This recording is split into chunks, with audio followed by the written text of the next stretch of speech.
पश्चिम बंगाल में हो रही हिंसा, ऐसा है कि हमसे थोड़ा समय मांगा गया है,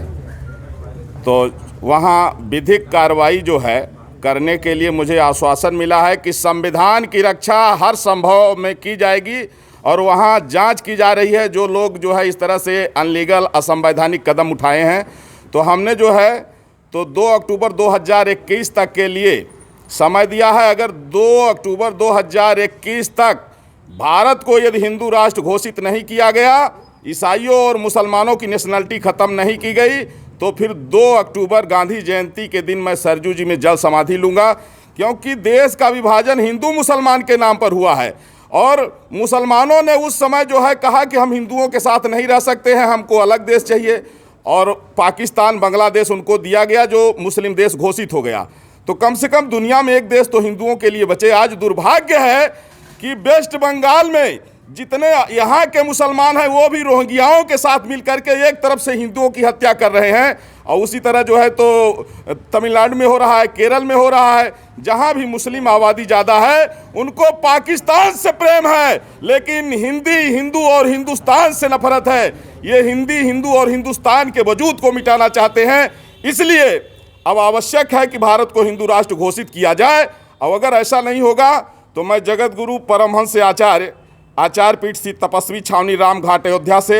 हमने इनको 4 महीने का समय दिया है, नहीं तो गांधी जयंती के दिन 2 अक्टूबर 2021 को सरजू जी में जल समाधि लूँगा। आशा करता हूं कि आदरणीय प्रधानमंत्री नरेंद्र मोदी जी के नेतृत्व में संविधान की रक्षा के लिए यह महत्वपूर्ण कदम जरूर उठाया जाएगा। कि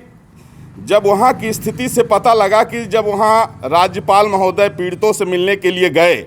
तो जिस तरह से वहाँ के मुस्लिम समुदाय ने, रोहिंग्याओं ने उनके साथ में जो बदसलूकी किया, इससे ये पता लग रहा है कि अब पूरे देश में मुसलमानों की नागरिकता समाप्त होनी चाहिए और भारत हिंदू राष्ट्र घोषित होना चाहिए। नहीं तो 13 बार भारत के बंटवारा हो चुका है और अब स्थिति में भारत नहीं है कि फिर से ये बंटवारा झेल सके। तो इसलिए राष्ट्र की एकता और अखंडता के लिए चाहे जान चले जाए, लेकिन मुसलमानों की नागरिकता समाप्त होनी चाहिए, भारत हिंदू राष्ट्र घोषित होना चाहिए, और इसके लिए हमने 4 महीने का समय दिया है। महाराज जी, अगर